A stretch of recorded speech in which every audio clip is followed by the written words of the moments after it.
The stranger. Yesterday was a terrible day. That is, it was wrong for me. You know, yesterday was the first day of the new year.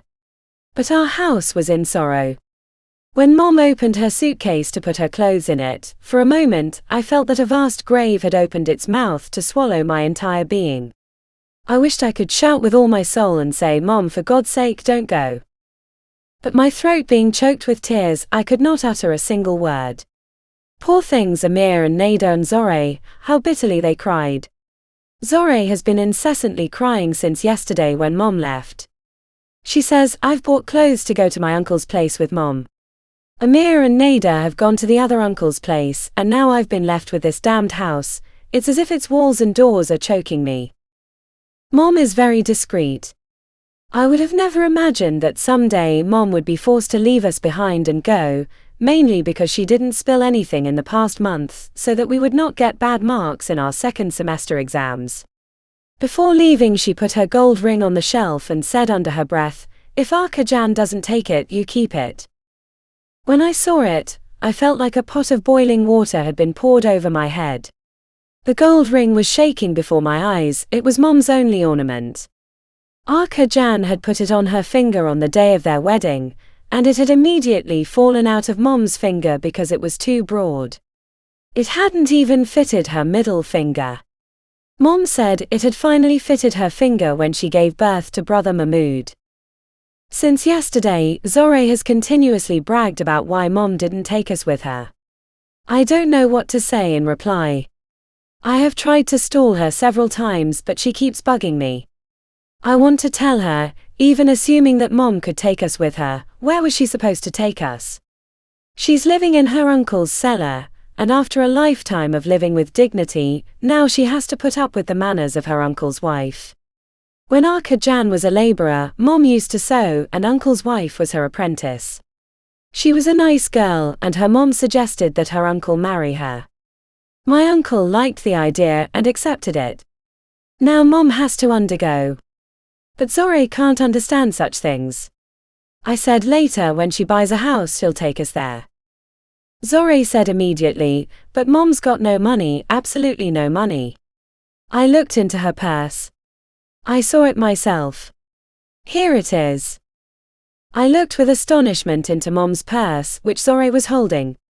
She was correct, I had told a big lie. Mom had no money.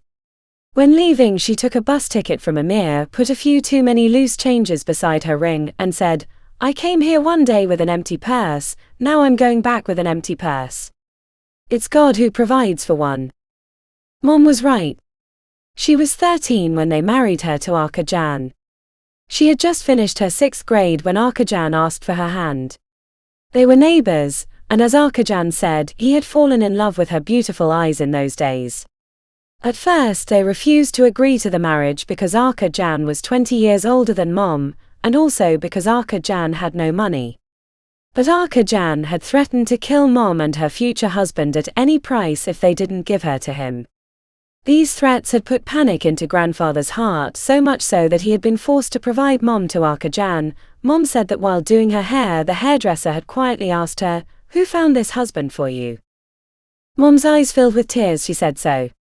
Then the hairdresser was startled and told her not to cry. Otherwise, her makeup would be ruined. Later, Arkajan's business flourished, and after some time he partnered with the factory's owner.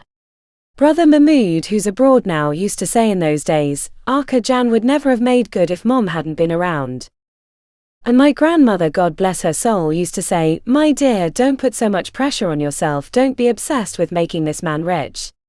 The guy they first know will be difficult to harness once he's made a little dough." In those days, I didn't understand the meaning of these words, but when Mom left yesterday, it was as if they hit me in the head like a cannonball. I asked why Mom worked so hard and remained still despite hearing such remarks. What things I think of.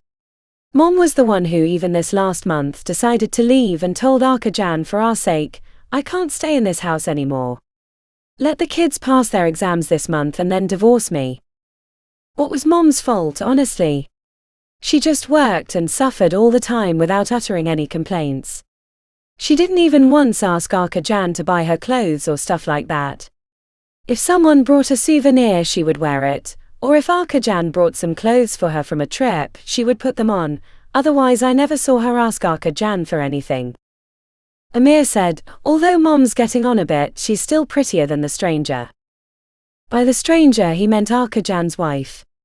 Knowing that something might happen if he stayed home, Arkajan decided to go to his uncle's house early in the morning. They told me to take care of Zore's affairs and go with them, but I said I had a headache and would stay home. Honestly, I can't see my uncle's wife with that smiling face, definitely smiling because she always envied Mom. When leaving, Arkajan frowned and said, "We have guests for dinner, you know how to cook, don't you?" It was the first time Arkajan talked to me like that. I knew that by guest he meant his new wife. A few nights ago there was a party at my uncle's house. Arkajan had brought his wife along. Ostensibly, as his friend's wife, he introduced the woman's brother as her husband. But the uncle's wife told us that she was Arkajan's wife. Mom wasn't there. She had stayed home to look after Zore, who had a fever. Uncle's wife said that he'd wanted her to see us indirectly. When she said this, a cunning smile was at the corner of her lips. I felt something heavy in my heart while my uncle's wife spoke. Arkajan's wife was sitting at the other end of the room, and she had crossed her white legs. She had painted her toenails red. Amir looked at her furiously, and she immediately pushed her skirt over her legs. I wanted to tell Arkajan that if Mom went out into the street like that, she would still be a darling to you. Then I remembered that Mom said that when she was young, Arkajan would scold her when she went out without sunglasses. Now it's not clear how the same Arkajan has put this one on display so generously. When Mom left, Amir said, Mom's flaw was that she was too chaste. When you grow up and marry a man, be careful not to become like Mom. Look what this stranger does and learn. I was too shy to tell him in response that, as Brother Mahmoud used to say. Amir had found out from my look what I was going to say because he immediately said, I was just kidding, the dignity of a lady is above such things. He continued, you know Mayim, you're just Mom's replica, this gives me heart, otherwise I couldn't have stayed here even another moment with what's happened. It's about 1 in the afternoon. My head is reeling and my hands are trembling. I went into the kitchen several times and felt dizzy as soon as I cooked. I thought I couldn't work in that state. I took some bread and cheese and entered the room. I don't know why Zore had fallen asleep. No matter how often I called her to wake up and have lunch, she didn't. Once she opened her eyes and said, Mommy, my sweet mommy, you've come back to us. Yes, you've come back to us. And she closed her eyelids again. I'm not in the mood to eat anything either. I'll keep sitting by Zore until they return. They must come back in a couple of hours. I have made up my mind. Late afternoon we'll go together with the kids to Mom and I'll tell her that we can't stay in this damned house. No problem, I know sewing, I'll work with Mom. And at night I'll study my lessons. But then the kids and I can be near Mom. Now that Arkajan's become so estranged from us, the best thing to do is to leave. I'm sure that Amir and Nada will also agree. And Zore has no other wishes. We'll all go together and live in that tiny house of Uncle's. I'm sure that besides Mom, the small cellar of that house can be as large as the whole world for us.